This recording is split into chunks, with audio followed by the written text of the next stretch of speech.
Welcome back into another episode of George in the Jungle, presented by Remington Tavern. Remington Tavern can be found at 8892 Glendale Milford Road, 45140, where they have daily happy hours from 3 to 7 p.m., $5 bourbon whiskey Wednesdays, bottle cap bonanza Thursdays from 7 to 9 p.m. You can find them on Instagram at RemyTavCincy. That's REMITAV Cincy with a Y, or follow them on Facebook.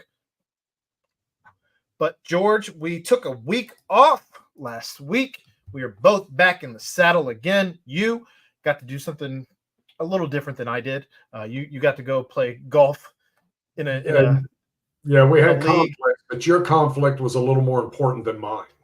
I was in the midst of welcoming my youngest daughter into the world. Congratulations. That's exciting stuff.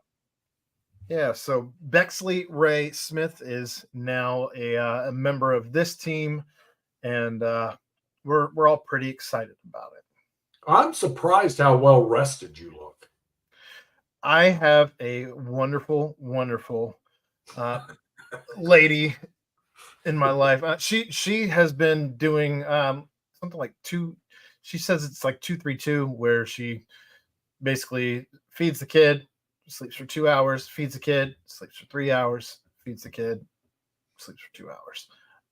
And then I let her sleep as much as I can in the mornings. We have kids who try to disrupt all of that. But she's on the schedule I was on when I lived on campus in college. I wasn't feeding babies when I was awake. Well, your 2-3-2 was a little different as well, as yours was like. I'd like to say I was studying. I was going to say yours is nap for 2 hours, wake up, go to class, nap for 3 hours, wake up, go to class, nap for 2 hours, and then you stay up all night. It's a little different. Exactly. You got it. You got it. And sometimes it was studying, because I was one of those last minute Larrys that waited till the midterm tests. I had to cram for that. Then for the finals, I had to cram for that. But we're seen the error of my ways. I try to stay ahead of the curve now. And if anyone out there's in college, stay ahead of the curve. It's a lot easier. We're all doing pretty well over here in these parts. Maybe us taking a week off was exactly what this city needed, though, as the Cincinnati Reds just happened to have their longest streak of the season as we took some time away. It was crazy. I mean, they got timely hitting, all the 2-out runs they scored, 7 straight wins. You felt the energy come back, not just with the team, but the whole city. People were fired up about this. Hopefully they can make a comeback tonight, but things started working for them. The pitching has kind of been there for the most part, but the timely hitting wasn't. In fact, the hitting wasn't anywhere to be found, whether it was timely or not. But they've got it going on now, and I think it starts with the pitching, and the starting pitching has been pretty darn good. Ashcraft needs to get it together a little better. Frankie Montas has been up and down and appeared to be on track, but didn't have a great outing the other night. But Lodolo, Abbott, and even Hunter Green, if he could just quit walking guys, everything else, you look at his numbers.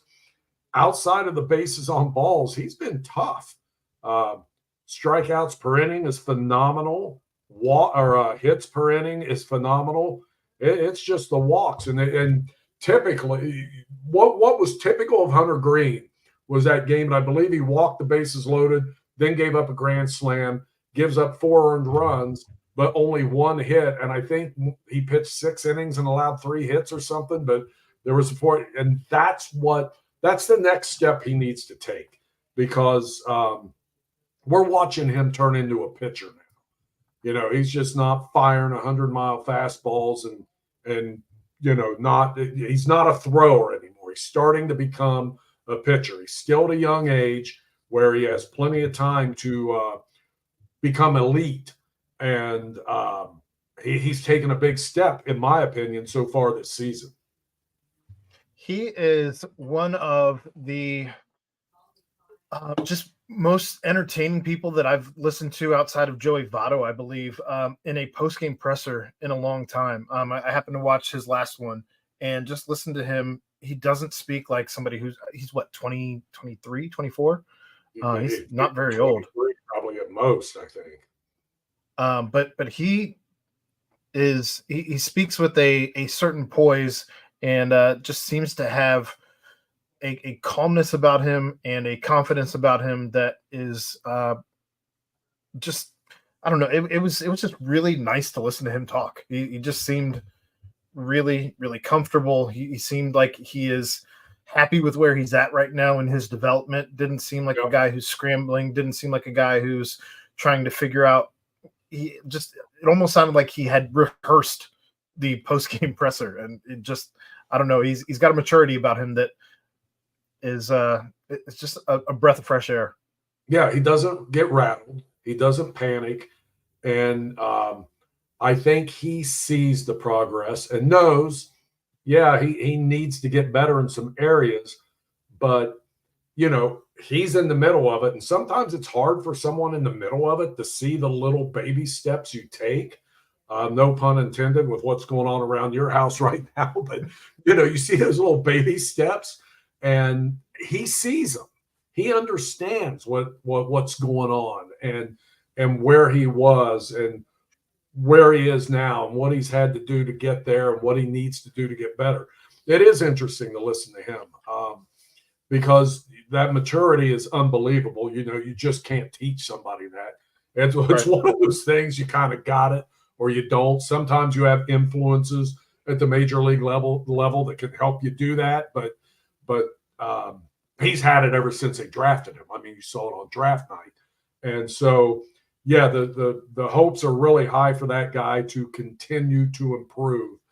And I would think anybody in the Reds organization would tell you, sure, you want it to happen quicker, but they are pleased with the progress.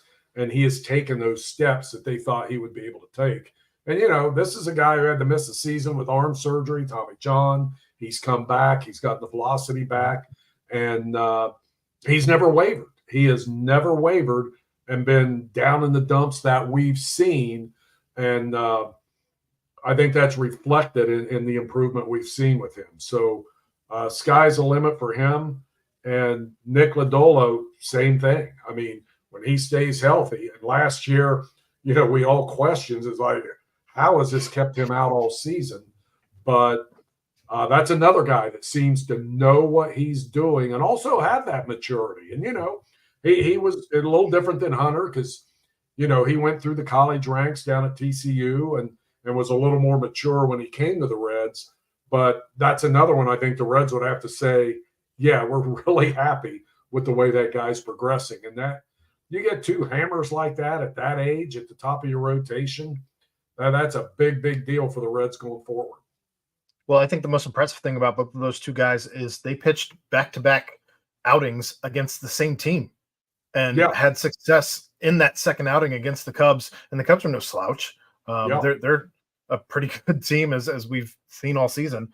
But to go back-to-back outings and still be able to tweak some things and show the entire 1 through 9 some different stuff the second time around that you've planned for and made those adjustments and were able to put your best stuff forward and get the win. That's showing just huge gains for this Reds pitching staff. Yeah, because that's something Hunter probably wouldn't have done when he first came up. It seemed like it was the same song and dance and he has really upped his game. And that is great to see. And if he becomes the guy the Reds think he can, that's a good hammer to have in that rotation for years to come. And then offensively, we talked about the timing hitting, but and I know TJ Friedel isn't setting the world on fire with his batting average, but his on-base percentage is good. He scored a ton of runs since he's come back, driven in a lot of runs. I think coming into the night, he had like 11 RBI since he came back in 11 games or something. I mean, that guy has been the catalyst that the Reds were hoping he could be at the top of that lineup. Yeah, between him and Candelario has really come alive of late. And I know neither of us were high on him early on. He had a And rough for April. He had a really rough April for a guy they just gave that contract to. And you worry about that because, we've seen guys flame out and bomb after they get that kind of a deal. And not that his was a record setting deal, but he's set for a while with that contract. And he's really turned it on and has come through with some big hits. And I mean, it's funny. You mentioned him. I was thinking about him today, and it's like, my God, at the time of the signing, I'm like, what the heck? But thank God they signed him. Right. Because they would not be doing what they're doing without him to help, stem the tide with everybody else hurt. Yeah, and we'll certainly get to the injuries. But there we talked about the rotation. I want to get back to that for a moment. We saw Graham Ashcraft in I don't want to say mysterious move, but a surprising move, I guess, as he was optioned back to AAA to work on some things in order to bring back the reliever. His name evades me right now. He's already injured again. I can't remember his name. In any case, but they probably the right thing to do because he's got to get right. He's got to get back to where he was because things have not been going well for him. He hasn't. Something's off. I don't know what it is, but hopefully they can work it out of him because he's got the same kind of mentality to me that Abbott has. They're kind of those bulldogs when maybe they don't have their best stuff. They find a way to power through and at least keep the team in the game. But that was Ashcraft the previous season and a half or whatever he's been up. But that wasn't him here lately. And I think that's what the Reds are going to try to get him back to. And there's got to be something. I don't know what's going on, but there's something a little off with him.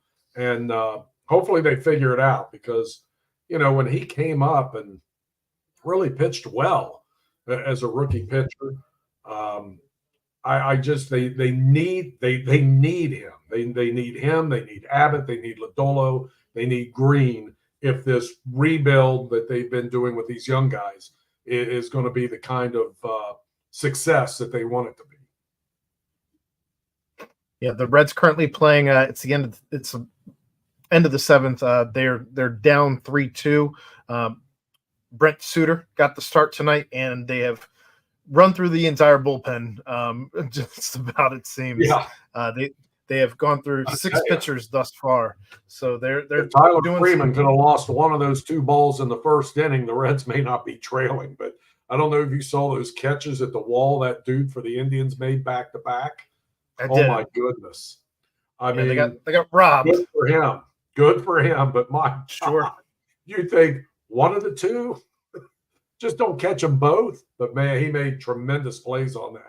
And the Indians are playing well right now. I mean, I knew this was going to be a tough series. They've got 42 wins already this season. They're leading their division by 4.5 games or whatever it was coming in.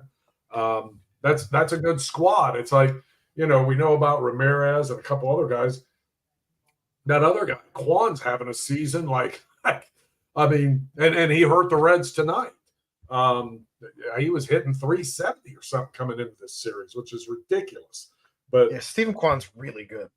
And he had a pretty good year a couple of years ago. Last year, it was just kind of mediocre. It was okay. It wasn't great. But man, this year he has been something else for them. Been a great find for the Indians. But yeah, we knew this big, but they've got to be it looks like 4-2 now, Guardians. But we knew this would be tough. It's in Cincinnati, but they still have a chance. What do they do after this? They got Pittsburgh coming, Milwaukee this weekend. That's big too. So, hey, at least that 7-game win streak got this team back to where you believe they can stay in the hunt. Yeah. So you mentioned the injuries.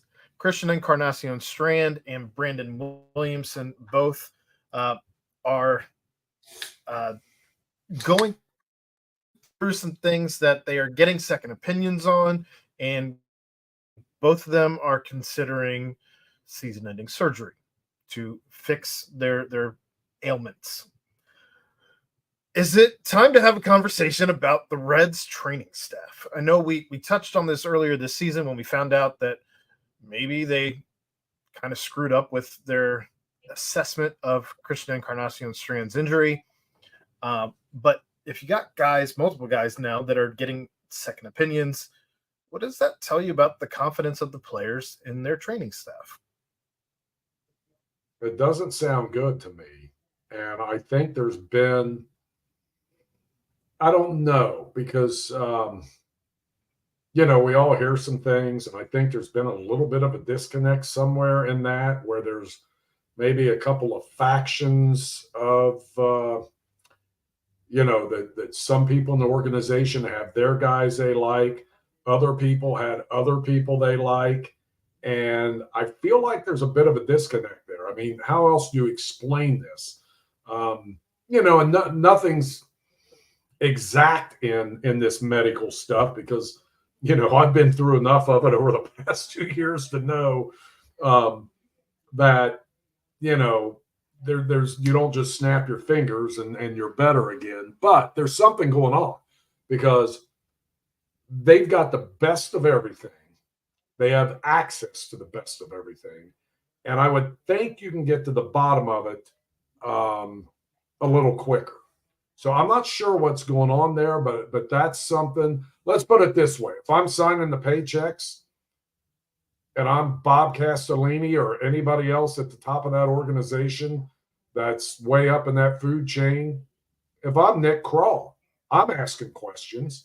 I'm wondering what is going on and why is this happening? Hey, there may be reasons. There may be concrete, solid reasons, but I want to hear them. Wouldn't you? Yeah, the way that the whole CES injury was handled, dealt with, assessed, potentially misdiagnosed, and then he continues to play through whatever he thought he was okay. And yeah, turns he had a fractured hand. He was not playing well. We all knew he wasn't playing well. I feel like he played for, I don't know, a week and a half, 2 weeks after the injury. Yeah. It's not a good look. And when this is your job, you have to get these things right. Or you lose guys that kind of money, and not that he's making,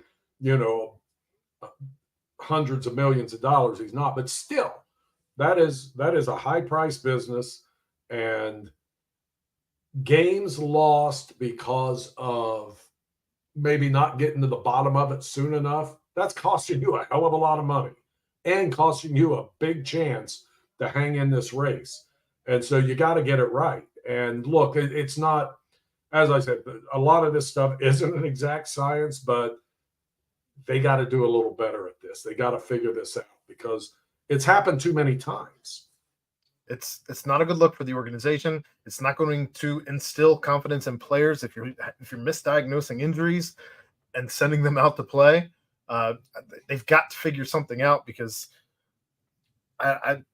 it's a horrible look as you're trying to, especially in the offseason, trying to bring in free agents or make trades for anybody. And if you have a reputation of not properly taking care of your players and their injuries, that's a horrendous look trying to bring guys in or re-sign. It is.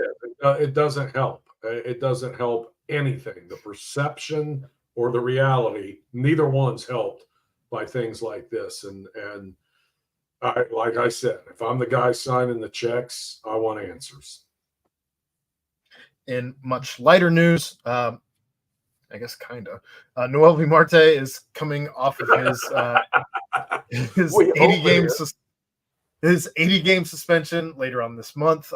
It'll be against the St. Louis Cardinals when he comes back, but he is currently in Louisville where he is allowed to participate down there, trying to ramp up his just playing ability and get ready for when he is eligible to return to this roster, which kind of creates a situation if CES doesn't come back. Obviously, you have room for another bat. Currently, you got guys like Blake Dunn up. Hurtubise has been up for a little while now. None of them really just setting the world on fire, but they've all been serviceable at this point. But you've seen a guy like Noelvi Marte. I think he had a 12-game hit streak going into the offseason last year. He's been really good. He was one of the top prospects on this team going into this season, and obviously the suspension certainly hurts that. But he is eligible to come back. Are you excited? I think he did have, I want to say, a double tonight down in Louisville. But are you excited that he is going to come back, even if he's not eligible, if this team's able to make a postseason run? Well, yeah, first just make the postseason, right? So if he's going to help you get there, anything can happen once you do that. So yeah, absolutely. And yes, he looked really good in September last year. Looked like a guy that can help this team. It'll be interesting to see. I mean, they've got numerous ways, as you see the way they move these pieces around to get him enough playing time and get everybody else enough playing time. So yeah, I mean, I'm anxious to see it. I hope he, I hope he wasn't having a 12-game hitting streak because he was on some kind of PED.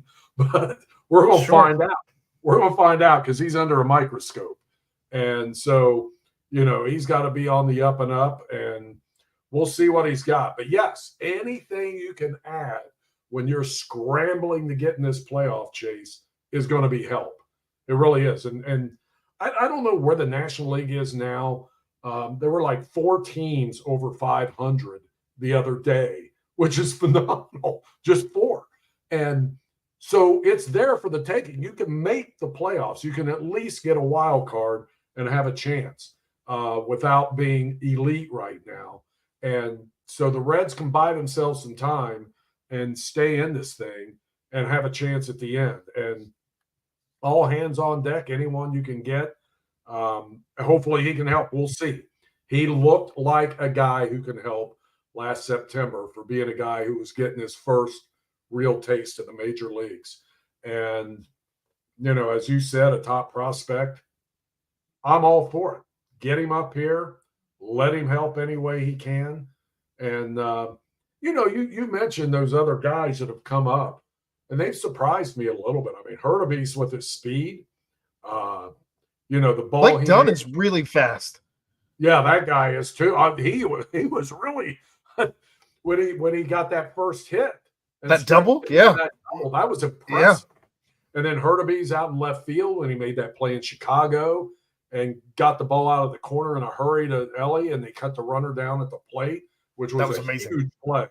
Just an awesome play. That was so much fun to watch. They've got some players. We'll see if they can, stay on this upswing they've been on. But yeah, get Marte back up here. And I want to mention another guy that, gets maligned a lot, but has been a big part of, the recent turnaround is Jonathan India, who everyone, I know, I do this every week. I go on this Jonathan India rant that because I've got so many friends who are like, this guy, he's just not, they need to trade him. He's been damn good the past few weeks. In clutch positions, absolutely. I mean, he has been, you look at his numbers across the board here lately. Last 12 games I looked up, 458 on base percentage, 9 RBI, 4 came on that grand slam, of course. He's walked 9 times and he's hitting 333. That's pretty good. I mean, that's a nice stretch. Please let him stay healthy, because I think when he's healthy, he is a plus player for them. I think just like TJ Friedel, I think that this team is better with him on it. And I don't. He does so many things. I don't know that the counter argument for him not being on this team is a good counter argument. So I'm with you. I'm a big John Indian guy. I mean, defensively, I know those metrics aren't really good for him at second base, but I'm going to get killed for this, but it's second base. It's you can get away with it there, I think, a little bit. He's not the shortstop. He's not the third baseman. He's not the center fielder, which TJ Friedel is. Oh my God, he made that sliding diving catch the other day. I'm like, not another wrist injury, please. You know, I was pleased that he did it though. Wasn't that was kind of, he did that, and I'm like, damn, that dude is not afraid to go out there and stick his nose in there again and risk an injury like he got in, what was it, in spring training when he did that, right? Right. With yeah, he's not afraid to put his body out there. Shades of Ryan Friel, God rest his soul. Yes, boy, that was a guy that Ryan, reckless, but reckless abandon for sure. Asking, when you would ask him, he didn't care. He's like, no, okay, I might get hurt, but I also might catch the ball. That time he dove into the stands out in LA was one of the craziest things I've ever head first. Yeah, it's crazy. Yeah. Oh my God, he was so much fun. God, it's so sad. That's a God. You just brought up a guy that, I mean, I absolutely love that guy. I've never seen someone do more Copenhagen than him. God, he was fun. He was a good dude. He was a great dude. He was wired. He was wild. But damn it, he would give you the shirt off his back. He was a good man, and it's sad what happened to him. And I wish he could have found the help and the peace, because he was good people. I agree. Last time we talked, the Reds were in the basement of the division all by themselves, and we were wondering, honestly, if they should do something about David Bell. Here we are now on June 11th, as you've hinted at throughout our conversation thus far. The Reds are in second place, tied with St. Louis as things currently stand. We'll see by the end of the evening. They are also a half game out in the wild card, which I don't even know how to properly process that. That's crazy to me, especially when you're two games under 500. You're 2 games under 500, and you're still a half game out. Sure, we'll take it. Yeah, the National League is weird right now. It is that. I hate to say it's not very good. I want to say it's parity, but maybe it's not. Maybe it's not very good. Call it what you will, but should the Reds be buyers or sellers as things currently stand here on June 11th? Buyers. And what positions do you think are the needs, though, if you're going to be buyers? I'll tell you what. You still need some pitching help, because you always do. And I know that rotation was somewhat solid, but if they can get a starter to help eat up some innings, pick up some wins, and not get hammered, I would be all for it, especially in light of, I mean, tonight was a bullpen night, right? Well, do you go for a guy who's a rent-a-year, or do you go for a guy who's got some years left on his contract? Depends on what, you got to weigh that. That's the thing. It's hard to say, because I don't know what Nick Krall's going to be willing to give up, and I would not. I know you got to give up to get. So that's why maybe the rent a guy is the way to go this time around. You know what I mean? Because you don't have to give up as much. So that's probably how I would lean. But these inside talks, and I know all these people talk about this stuff and these trades, and I would do this. You don't know what these other guys are wanting and what you can, but the deadline is huge to get help. It's huge because teams are desperate to get rid of guys, and teams are desperate to get guys. So to me, that's where you can really find the value, as opposed to an offseason trade. And I used to be the opposite till I saw what happened with Aroldis Chapman, and it's like, oh my God, they so should have done the deadline deal with him. But I would be a buyer. I think the Reds, they've got to have the money, right? They've got to have the payroll money. They've got to, because they're so young and they're so cheap compared to most teams. They don't have a lot of big contracts. I was going to say, if you bring somebody in, you're only paying them for half a season. Right. And so that's why I think they would do that. I think, you know, and you know, the bullpen's been fairly good, regardless of what, you know, has happened to a couple of them here lately, and a shaky, you know, Diaz is going through one of those spells, but you know, he's 3 for 3 on his last 3 save opportunities, but Somehow. we've all been biting our nails. Right. Somehow. Right. I mean, he was so, was it Saturday? I think it was Saturday. It got so shaky. It's like, that was wild. But yeah, I would be a buyer for sure if I'm the Reds. I mean, look, if they, I don't know what's going to happen to the guys that are injured, but, you know, they've got good young talent and guys. You know, I think while Steer's been okay over the past 2-3 weeks. He's had a bad, rough week, or did have a rough week. Been a little up and down, but I think he'll be fine. I just think he's going to be, you know, he still leads the team in RBI, probably by a lot. So I think these young guys are the real deal, and I think you want to capitalize and you want to get them in the playoffs and get them that experience.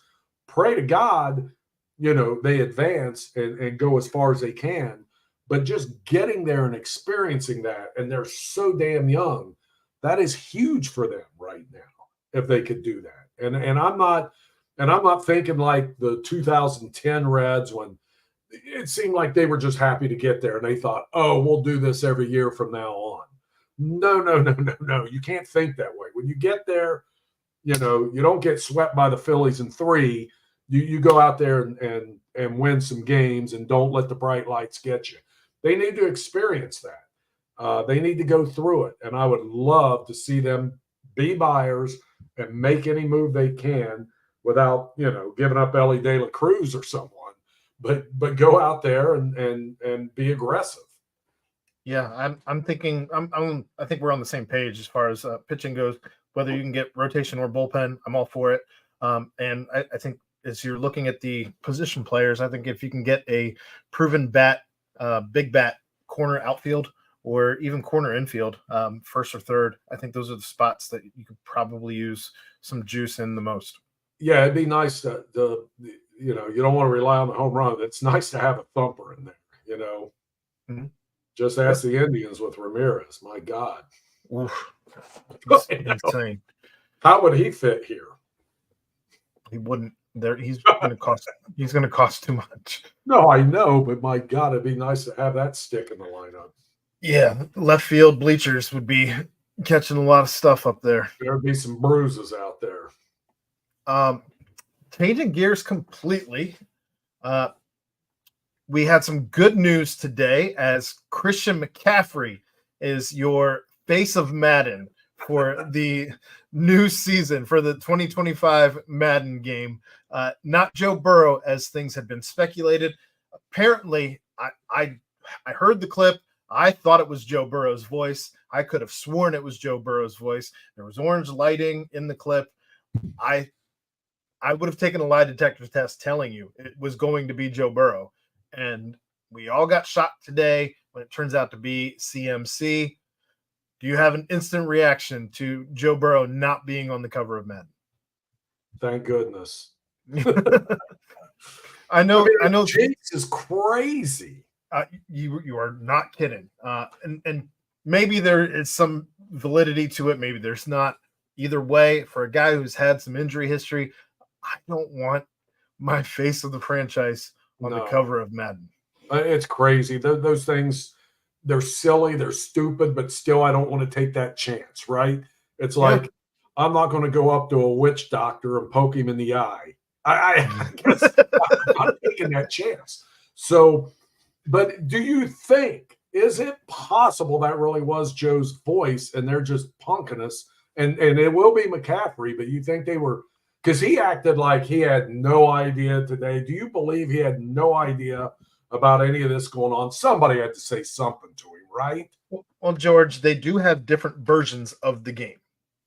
And they also have different seasons in the game where they'll release some different things throughout the year to keep people coming back and doing some different things on like the Madden Ultimate Team and different things like that. So he could potentially be a face of Madden, just not a cover athlete, unless he's on maybe one of the the different editions. Like you have your base level Madden game that costs, I think they're $60-$70 wherever their video games are at right now. I don't know because I'm buying the NCAA Madden combo pack, whatever. Which is that? $150 for both. Okay. Yeah. And you know what? For the hours of entertainment you get, Easy. I was thinking about this the other night. I was playing PGA Tour, the EA Sports PGA Tour game that I bought. I don't know when I bought it. I'm thinking what I paid for it. You know how much entertainment I've gotten out of that thing?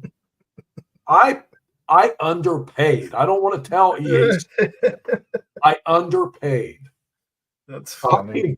I've gotten more out of that. I'm telling you, I probably paid for Netflix and Prime and other things. And look, I like the Netflix Full Swing thing and the quarterback deal they did, all that. But I've got more entertainment at $60. Hell, I don't even think it was 60. It may have been $40 video game. It's crazy. That's hilarious. It's true.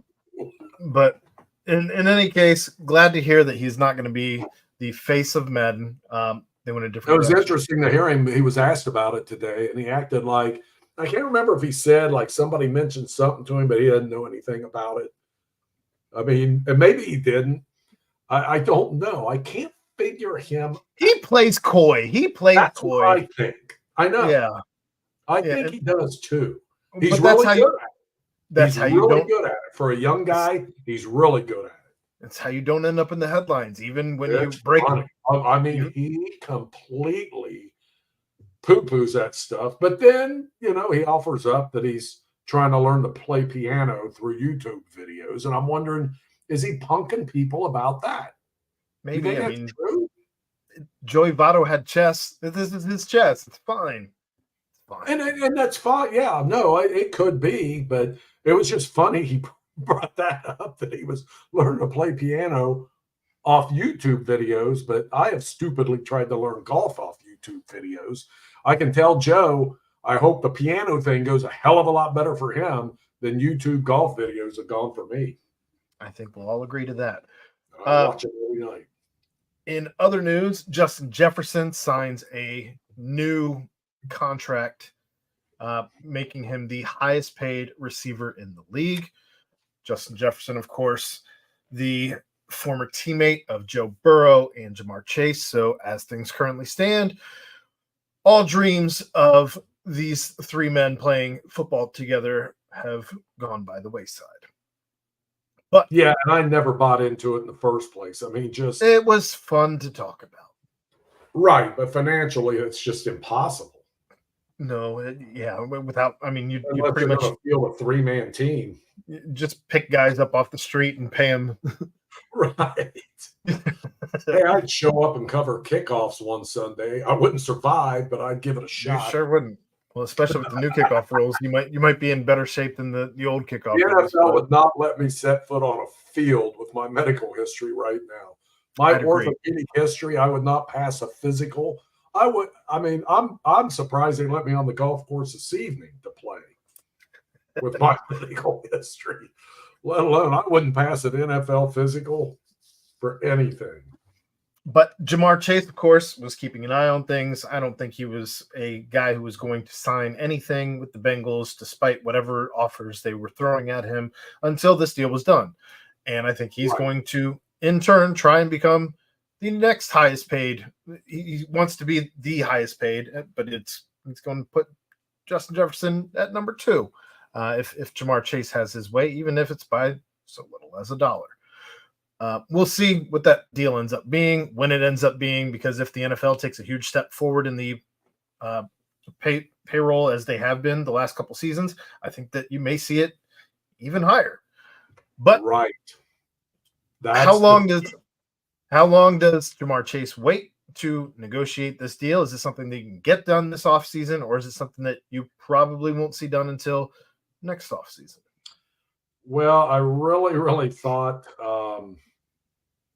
I thought it would be after this season. Um, I think after this season, and I'm sure these agents have a pretty good idea what the cap's going to be. You like to get them signed earlier with the big money because injury risk and all that.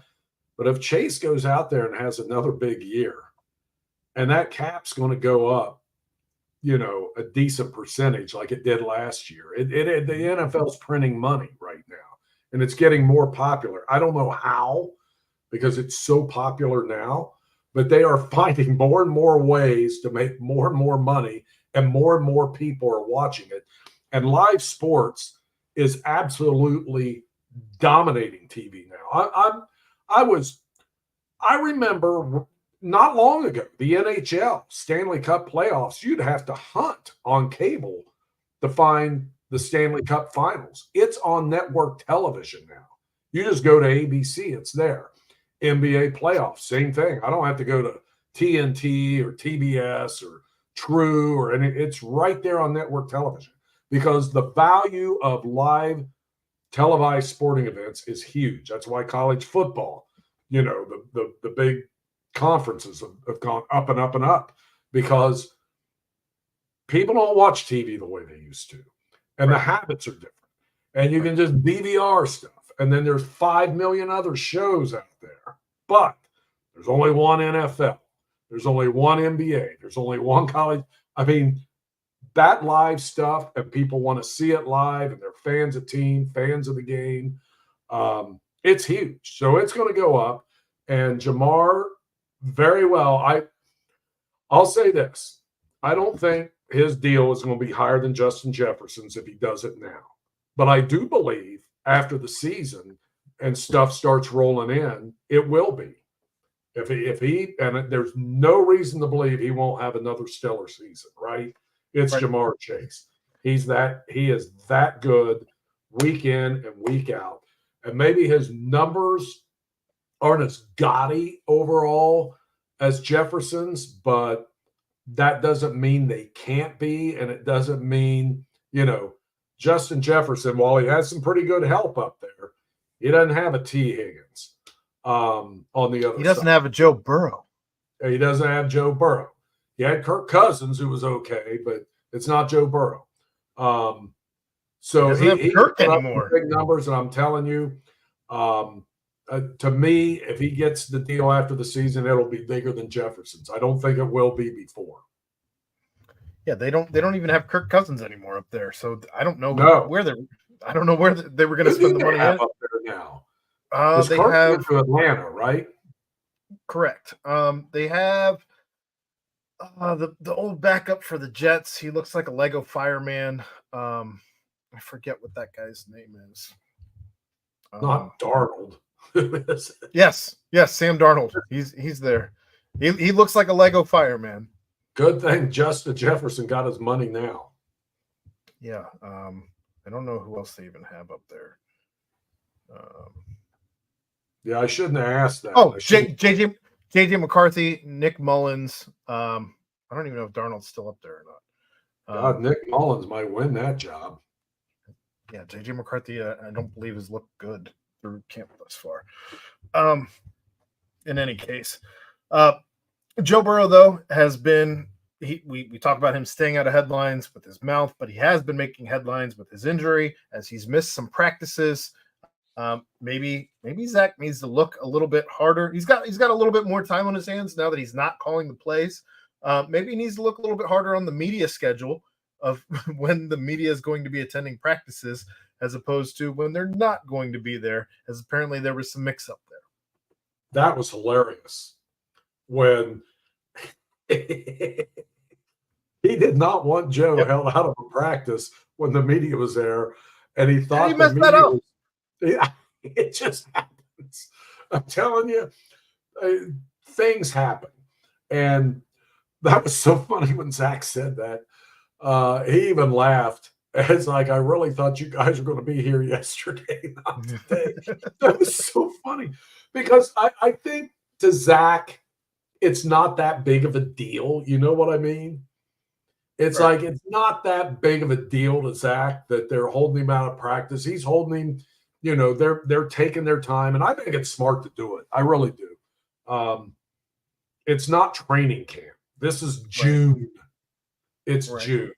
So it's not that big of a deal. And I think that's how it happened. I think Zach realized, then after the fact when it happened, he's like, yeah, I probably should have paid a little more attention to this, but oh well. Uh, that was funny that he admitted to that. but I think Well, the it's cat. smart. I think Burrow even talked about himself being smarter and Mhm. not powering through when he, maybe could pull back a little and let things heal and feel a little better before he goes out there. And he doesn't need to push through anything in June. He really doesn't. He needs to get it right.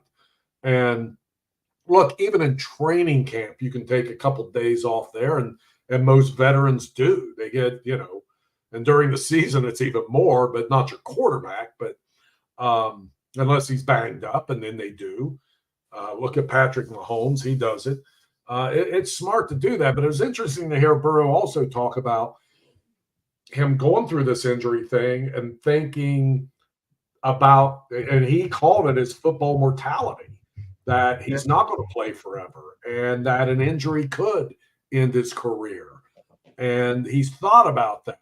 And not that it makes him gun shy by any stretch of the imagination, but just that he feels like he wants to make sure he's 100% as close to it as he can get every time he takes that field for a competition. And that's smart. That is very smart. And I guarantee you, when he had that knee injury his rookie year, Mhm. he told himself, I'm going to be back for day one. I'm not going to miss a damn thing, no matter what.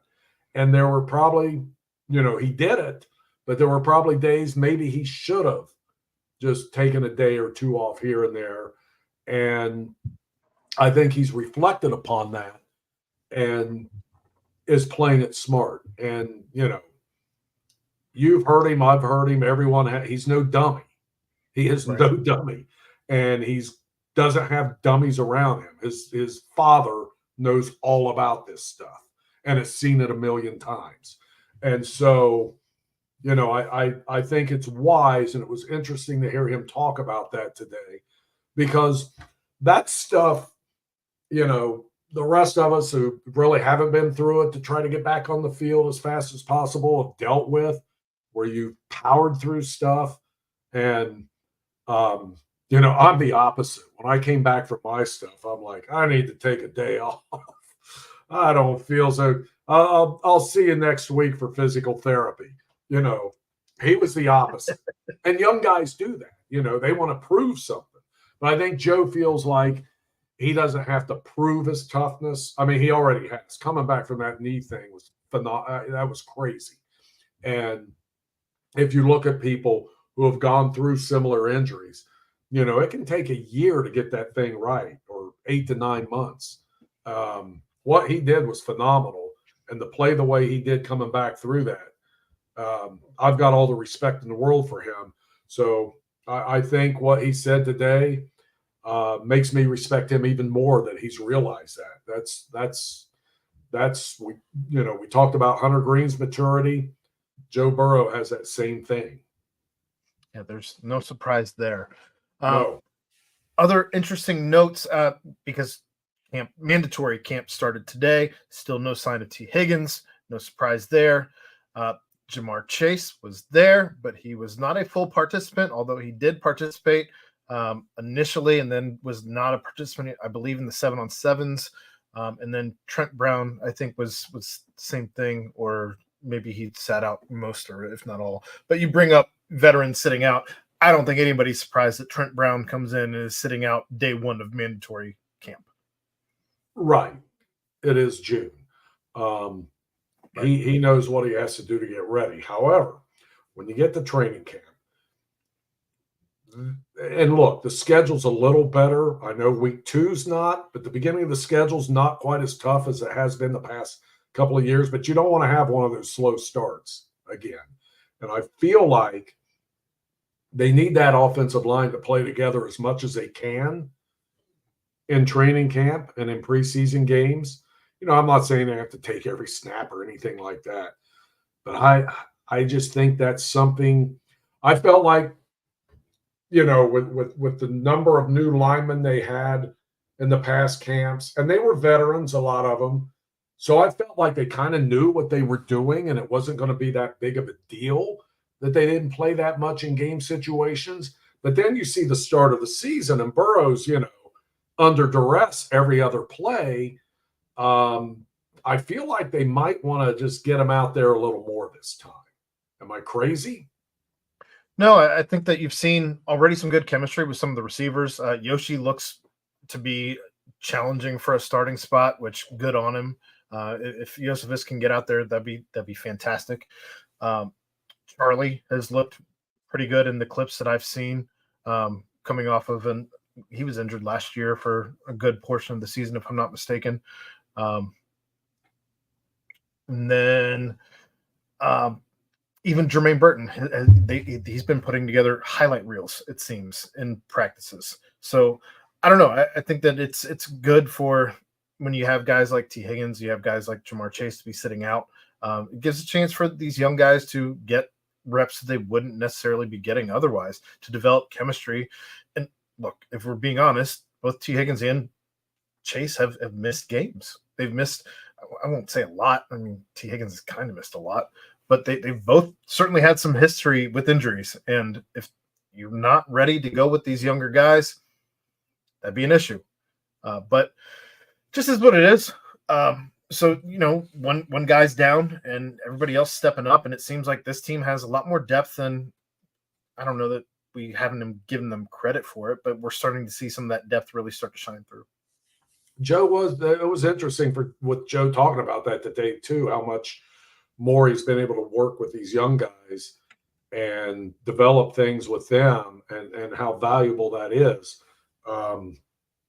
And he also talked about how they plan to put more pressure on defenses, with personnel groups and matchups. And they do have a lot of versatility, not just at wide receiver, at running back, even at tight end. Tight end. I mean, yeah.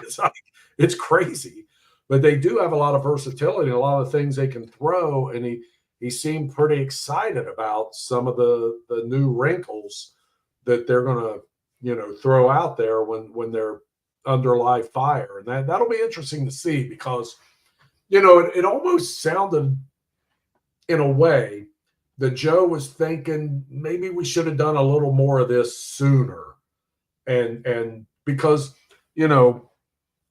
people talk about like all the pre-snap stuff and movement and motion and things like that. And it sounded like he may have been alluding to that maybe they could do a little more of that. And, we've Gesicki's a tight end you can put in the slot and do different things. And I think those are the things he was alluding to that he's excited about and going to have fun with. And so we'll see how that shakes out. But it was interesting to hear him talk about all that, in addition to talking about the work he's getting with those receivers. And he mentioned several by name that have had good off seasons. So that's exciting for the Bengals, because, when you already have Chase and Higgins on board, how much more help do you need at the wide receiver position? But it sounds like Joe's very encouraged by what he's seen. Last topic I want to get to for the Bengals, Dax Hill was taking snaps today on the outside. We talked about it a little bit a couple weeks ago, that maybe he does start to get some of that outside coverage looks that he got a little of last season. So here we are now in day one of camp, and he's on the outside. And maybe this is where they really find out, is this a guy that we bring back next season? Is this a guy that can help us on the outside? You did lose Chidobe Awuzie in the offseason, so there's a spot next to Cam Taylor-Britt on the other side. We were talking in the pre-show. Not one of my favorite players starting on the outside towards the end of last season. I found myself yelling at the TV more often than not. But I'm totally okay with Dax Hill getting some looks on the outside. That's going to be very interesting. And apparently, in these workouts and when they've had him in these other positions, mainly safety, he's shown them something where they have that kind of faith. Because I'm telling you what, and I know we sit there and yell at these guys, and I know quarterback's probably the hardest when it comes with cerebral and all that, but physically to stay with your man, cornerback is just an absolute bitch. There is no doubt that is a special kind of person that can stick with the moves that you're trying to anticipate, but you really can't. You got to react to what this guy's. That's a tough position. And then you got to come up and do run support too. And, you're a skinny little dude that can run. I mean, those are some tough cats that play that position. And so I think, the run support and tackling skills are there. We'll see what the coverage is like with him. That's going to be very interesting. But if he can do it, that's a big bonus to the Bengals, because the guy you didn't like out there was a young guy who's got some experience, maybe can help out, in a – you don't know. You can't pin everything on the season. DJ Turner being your third, fourth best outside corner, I'm okay with. Him being one of your top two, I'm not okay with. Well, I don't think the Bengals wanted that to happen, but they went with the best they had, and he got some valuable experience. We'll see what happens. I know what they also made some draft picks there as well, so we'll see once camps get underway and some but that's the hard battles and all that. Yeah. That position, I'll tell you what, I don't know how they do it. I don't know how they do it. Play after play after play. And you don't know if you got to be on your toes every freaking play. A wide receiver. You have to have a short memory. Huh? You have to have a short memory as well. Yeah, that too. I mean, I've always, from the day I started watching football and understood what was going on, and then, it's like I wouldn't want to be one of those guys. I mean, at that level, at the NFL level, even the collegiate level, that's a tough position, man. Those are some special athletes, and you're right. They got to be mentally tough too, to just, you get beat on a bomb and you got to go back out there the next series, and this guy just ran by you for a 60-yarder. I mean, that's tough. It is that. So we'll see what happens as camp gets underway. FC Cincinnati's win streak was snapped, and it seems that I may be able to bet on them again. I would say go for it. And that was disappointing going into that break, the way they played. That was weird. Like, they were on such a roll, and then that was, they rolled out a stinker there. But you're going to have those in the course of a long season like they have. But they'll be back in action Saturday night, and a chance to get a road win at San Jose. San Jose's last in the Western Conference. Doesn't mean it's a pushover, but they only have 3 wins this season, I believe, if I remember that correctly. Late start, 10:30 start. It's out there at San Jose, and I wish FC Cincinnati all the luck in the world spending the weekend in San Jose, because the last time I was there, I couldn't get out of there fast enough. We'll see how that goes for them. Yeah, I hope they don't stay in the same hotel I did that had the huge homeless encampment next to it, and you couldn't walk out of the hotel or into the hotel without getting accosted by however many people you want to name. 10, 8, 7, whatever you were carrying, they wanted. Well, beer, food, wine, you name it. Outside of that, though, anything going on? Well, there's plenty this offseason to get to with the Bearcats, both basketball and football. We have summer practices underway. Chad was at the first one. We've talked a little bit on the yeah, that was good stuff, interesting stuff. But Yeah, it's good to see they're underway. And it's when you see, and Chad had those position groups in that, I don't know if it was a message board post or an article, may have been a message board. But anyway, it was interesting to see those groups and where they are and what they did. It's going to be interesting. I mean, they've got a bunch of dudes, and it's, there's not a lack of talent this time around, no doubt about it. So yeah, we'll get to that. There's the boss. Before I leave for Orlando, anything you want to ask me about workouts, George? Well, I was interested to see where, and I guess it makes sense that kind of Ravon was with the forwards and the bigs. Yeah, I mean, I guess part of the problem is like, if he's going to be a wing, he's not going to play on this roster this year because there's just so much there. There's just so much talent there and so much versatility between the 1, the 2, and the 3, and even down to the 4 where he would potentially have a chance to play. I mean, and even there, you've got Seamus and Dylan Mitchell.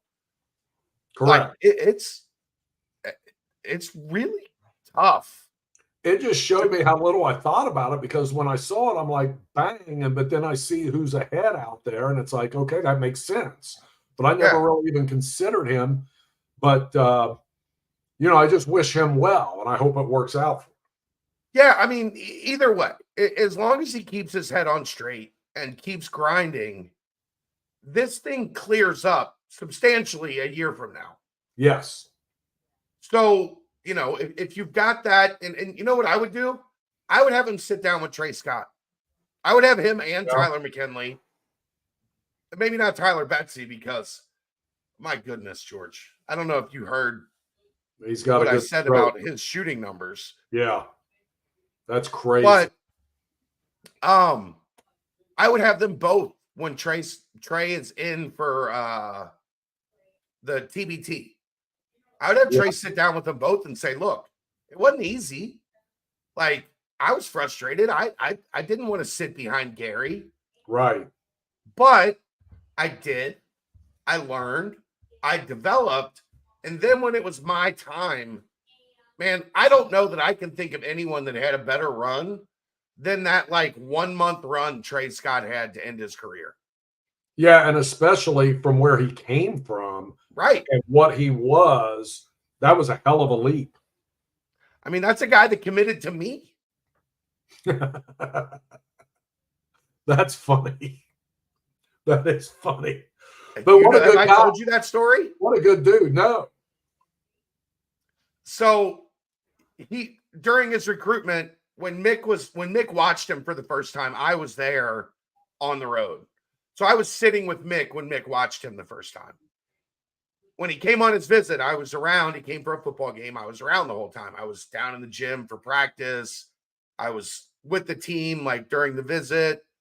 I talked to him a bunch on the phone, going through his recruitment, because I knew how much UC liked him. So when it came time for him to commit, he called and committed to me. And I was like, wait, did he think you were a coach? Yes. Hold on. You ruined it. You kind of spoiled the fun of the story. He calls and commits to me, and as he's talking, I'm getting the sense that oh shit, he has not called and talked to Mick yet. So I was like, how are you going to do your announcement? He's like, how do you want to do it? I'm like, oh boy. So we worked something out, and I'm like, you need to call Mick. Have you called Mick? He's like, no. I'm like, you need to call Mick. So he calls Mick, and Mick's like, okay, how do you want to handle your announcement? And Trey tells him, well, I already talked to Coach Chad, and we had that figured out. I'll tell you what, it would have been funny, though, if you hadn't told him to call Mick and you'd just done it. I know. But as long as you knew he was a total take, which he was. Mick said he almost dropped the phone. And his first instinct was to hang up and call Hep and be like, this kid just fucking said he committed to Coach Chad. That is great. That is so funny. So from then on, if you've ever heard the Coach Chad joke, that's where the Coach Chad joke came from. That's funny. Mick was like, "Oh, what? You're fucking Coach Chad now? Like, you That just walk in here, kids commit to you." So, did he know right away that the kid made the mistake, or did he think you had? No, he knew. Like, he knew Okay, what. good. Like, Good. he knew how close to the sun I was. He knew how close to the sun I was flying That's funny. at that point in time. Hey, let me ask you this. Okay, you talk about Betsy and that stroke, and big time recruit and all that, but was he somewhat underappreciated as a recruit or not? No, because there's still work he has to do on his game. Like, he's got to get better at putting it on the floor. He's got to get stronger. He's got to get better at. He's got a chance to be such a good shooter. He's got to get to, like, remember where Landers was with the pump fake? Yep. And either guys would fly by him or he'd pump fake and go right around him. Like, he's got to add a little bit to his arsenal to complement how well he shoots it. But in today's day and age, man, go get those dudes that can flat out put the ball in the bottom of the net from I agree. as far away as possible. Right. And at that size, and he can do it already, that's exciting. And he's confident. I mean, like I said, the thing that surprised me most, he made 42 of 50 from three. That's ridiculous.